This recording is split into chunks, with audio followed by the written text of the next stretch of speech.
Hi, this video is about how I, a skeptic, have been exploring paganism. I will be talking about the tension between belief and disbelief in my mind, and how things have been going since I began pagan religious practice. This is going to be a bit rambling, even though I am using a script. I am not an expert on paganism or any other form of religion, and I am still figuring things out. There's a lot that I'm uncertain about. This will become very obvious throughout the video. I'm really just trying to explain my own thoughts, feelings, and experiences. Trigger warning, this video briefly discusses topics like religious fear, hell, anxiety, and bigotry. First, I should clarify what I mean by terms like pagan and paganism. I have been exploring the ancient religions of Greece and Rome. Greek polytheism and Roman polytheism are perhaps more precise, but I do like pagan as an umbrella term. I also want to mention that I will be using both Greek and Roman deity names in this video. I initially went looking for information about Roman religion, but it seems that Hellenic polytheism is more popular in the modern day, at least in the places I saw online, so I went with that for a while, seeing it as essentially another form of the same religion, worshipping the same gods. These points are debatable, but my point is this. Early on in my exploration of paganism, I mostly used Greek names for the gods. So when recounting my early experiences, I tend to use those names. I now use Latin names as well, as I have long felt a strong pull toward Roman history and culture. We can get more into debates about syncretism some other time. So how did I come to start worshipping these deities? Well, I was raised by one parent who was a non-denominational Christian throughout my childhood, and one who was vaguely into what we might call spirituality, but who was not religious. Neither parent forced any religious beliefs on me. Although the Christian parents sometimes read Bible stories to me as a kid, they were clear that they just wanted to share something meaningful to them and that I didn't need to believe or follow any of it. Both of my parents were, and still are, quite progressive. I myself am also a progressive. I lean pretty far left politically. As a younger child, I considered myself a Christian. I very rarely went to church and hadn't read the Bible, but I prayed often. Usually these were silent prayers, just in my head. As a teenager, I started calling myself an atheist. During this period, I was not quite sure that God did or did not exist. Christianity seemed illogical, and I found the implications of Christian theology to be deeply upsetting and repellent. I mean no offense to any Christians, that's just how I feel. To my mind, the idea of the Christian God made no sense, but I was often plagued by doubts. What if my atheism was just wishful thinking? Did I really not believe, or did I just not want to believe?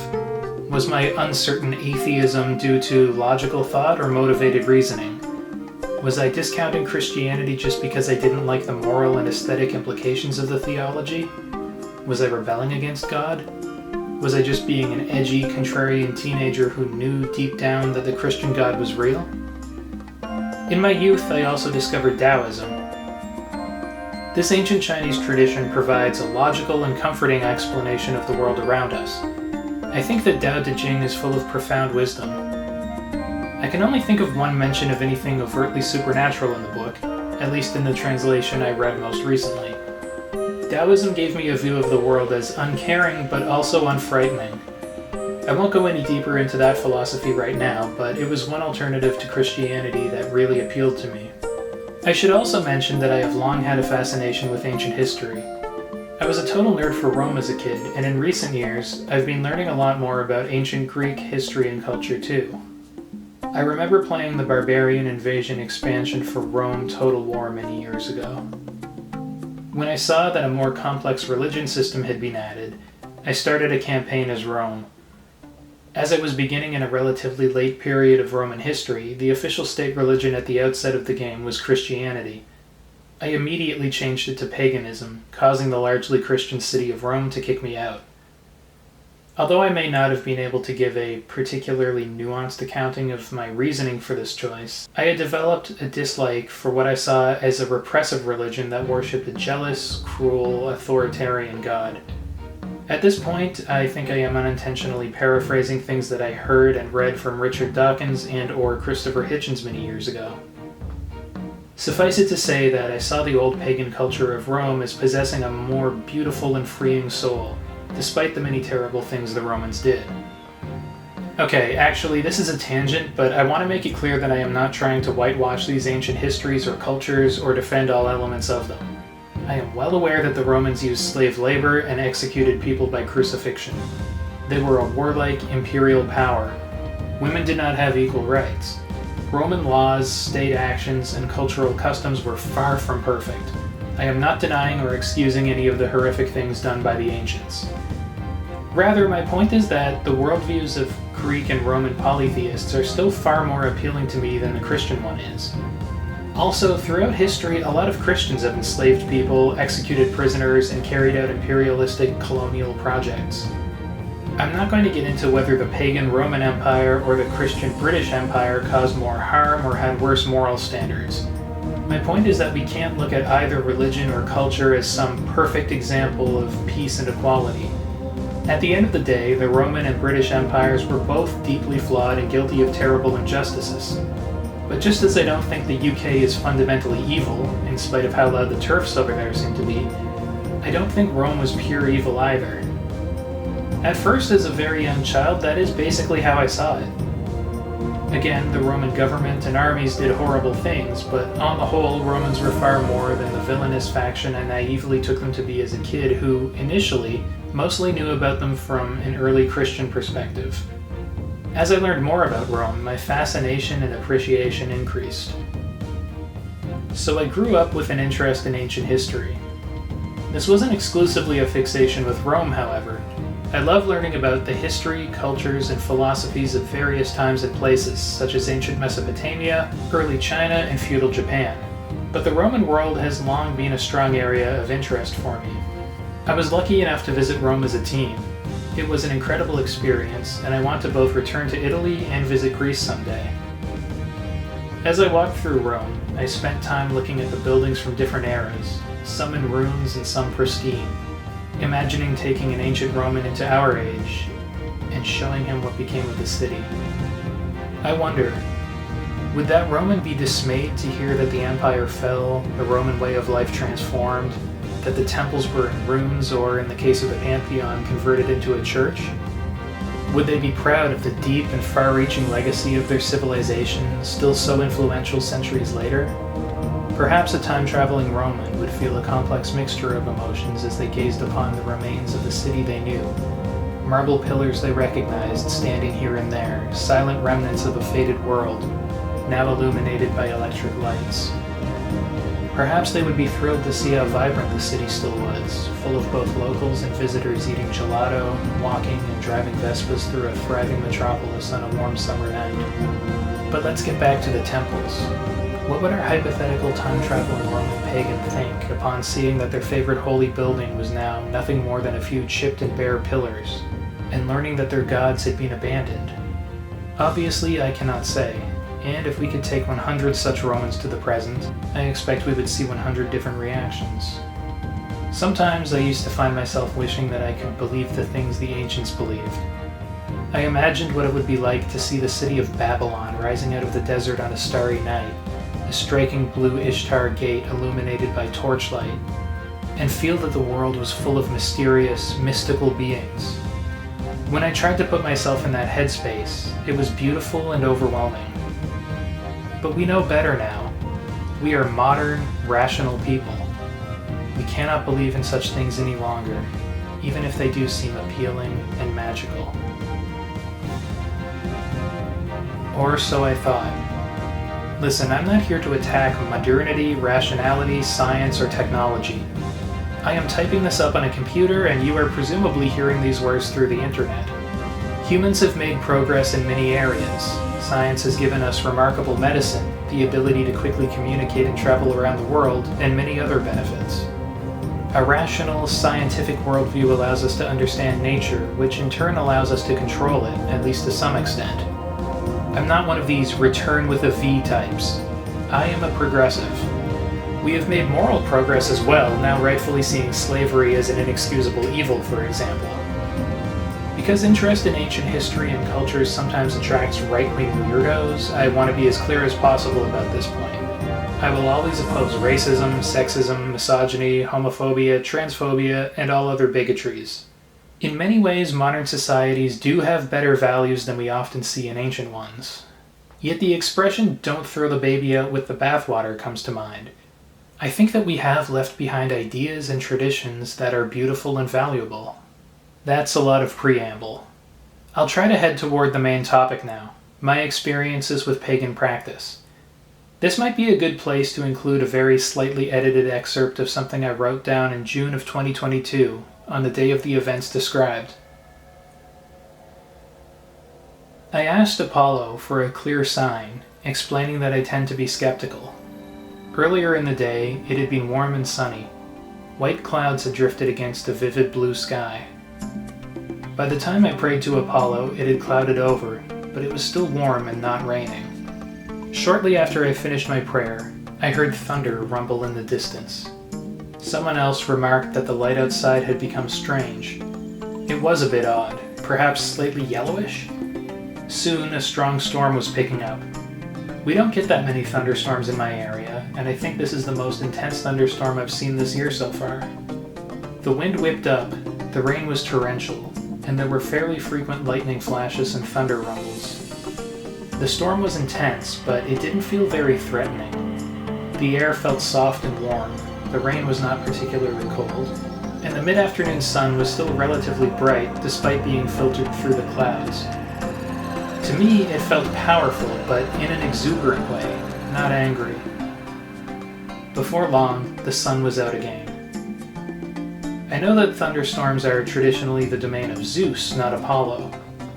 But to have this kind of intense thunderstorm that is fairly uncommon in my area start so soon after praying for a sign, I don't know. I'm still skeptical. These things could all easily be coincidences, but I'm not sure. So there you have it. I am skeptical of things that could be interpreted as evidence of the supernatural. I want to mention a few other experiences. Before I do, let me say very clearly that if you are having any medical issues, you should see a medical professional. Do not just rely on prayers or magic or folk remedies. If you are sick or having any medical problems, either physical or mental, go see a doctor. You can pray in addition to seeking evidence-based care from qualified medical professionals, but do not use prayer as a replacement for medicine. Okay, with that disclaimer out of the way, here's one of my early experiences. I have dealt with insomnia a lot throughout my life. It's been more or less severe in different periods, but it was almost always an issue to at least some extent. Even on good nights, I'd sometimes lay awake for quite a while.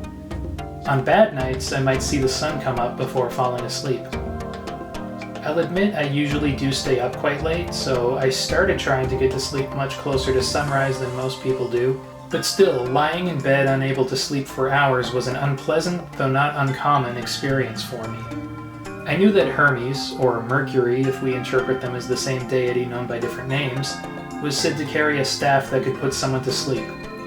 No, I'm not a mythic literalist, but his association with sleep made me think that it was worth asking him for help with this problem.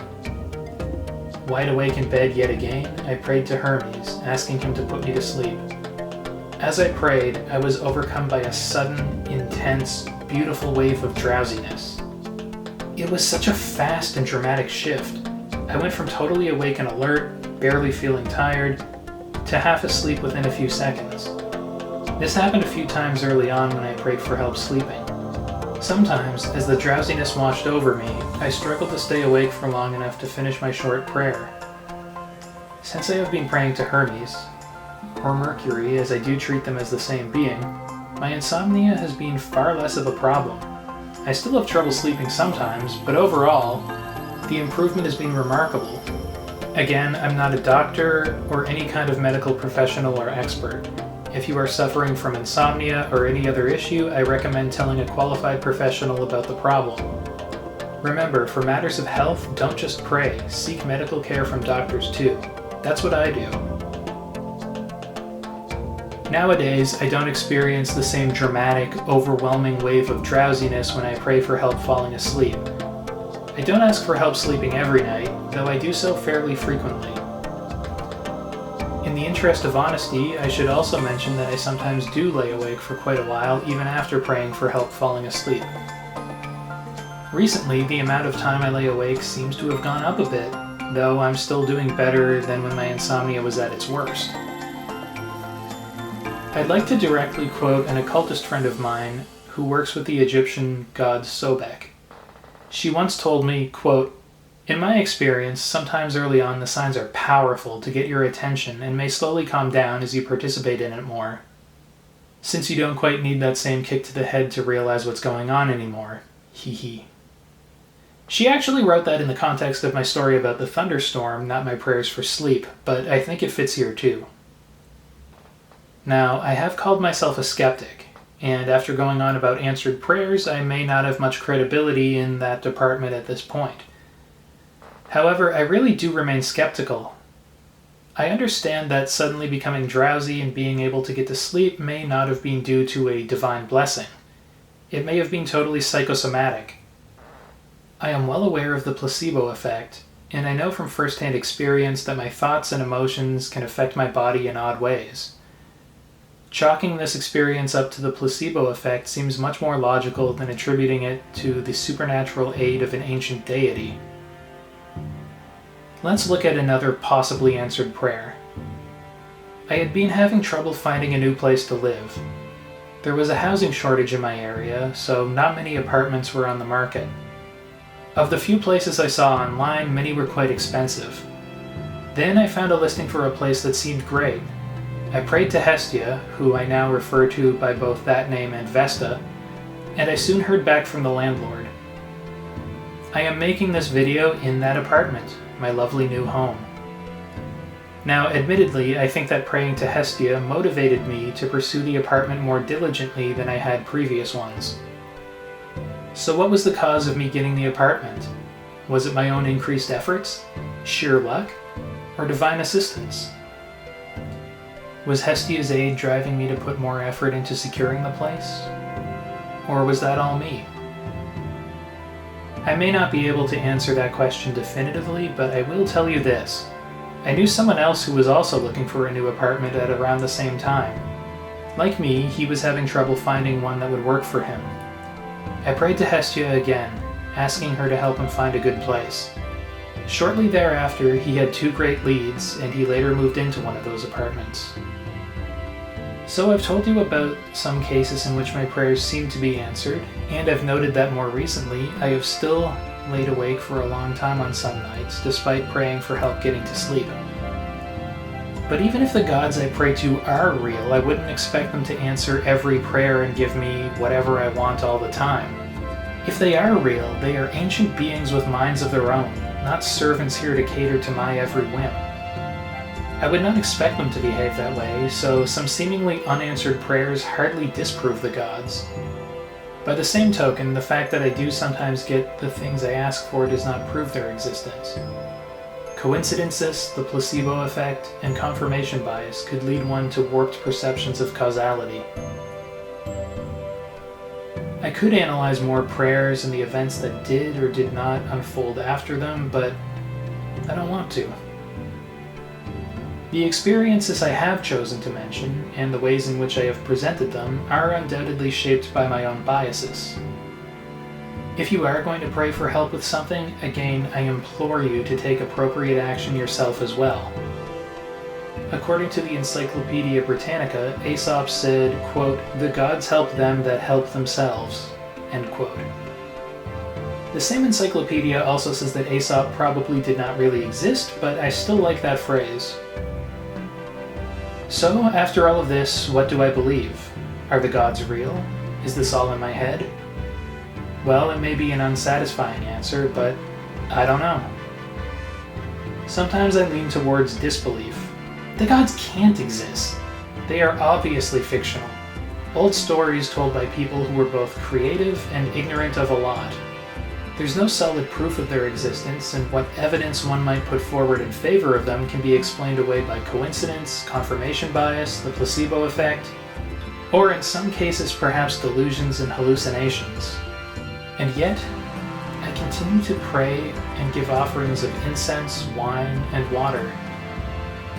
In those moments, and often when I'm thinking about the gods, at least part of me believes in them. Why else would I pour libations to them, light incense, and pray when I am alone? Why speak to them when there are no other people around? I must believe in them, or else I'm wasting my time knowingly talking to myself and giving offerings to nobody. Maybe I am. In that interpretation, I'm doing the rituals for my own emotional and psychological benefit, and that's part of it. But there really is a part of me that believes in the gods, at least some of the time. And you know what? Whether they truly exist, hear my prayers, take note of my offerings, and bestow guidance and boons upon me, or whether it's all nonsense in my own head, the practice has helped. Whether or not the gods are real, in my experience, praying to them has been good for me. It can give me confidence and motivation, as well as calm my anxiety. Again, I know I'm repeating myself, but please, if you're suffering from anxiety, depression, or any other mental health issues, seek care from a qualified medical professional.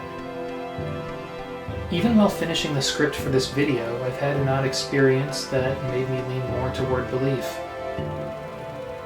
There is beauty, too, in these simple ceremonies. Even on purely aesthetic grounds, there is merit in the revival of these ancient practices. And I'll admit that I'm not a strict reconstructionist. I'm not recreating either Greek or Roman religious practice exactly as they were many centuries ago. Yet my practice is informed by history to some extent. I plan on exploring what the revival of ancient pagan traditions means to me in a later video. For now, I will thank the gods for guiding me, if indeed they have, in the creation of this piece. I asked Mercury and Apollo to assist me in this communicative and creative endeavor. I don't know whether or not they truly have guided me, but I am thankful for any help they may have given. Thank you, Lord Mercury, swift-footed messenger. Thank you, Lord Apollo, shining Olympian. I would also like to thank my occultist friend whom I have mentioned and quoted in this video. She has provided some insights and some phrases that I really like, and she's also looked over an early version of the script of this video, so thanks to her. And thank you all for watching.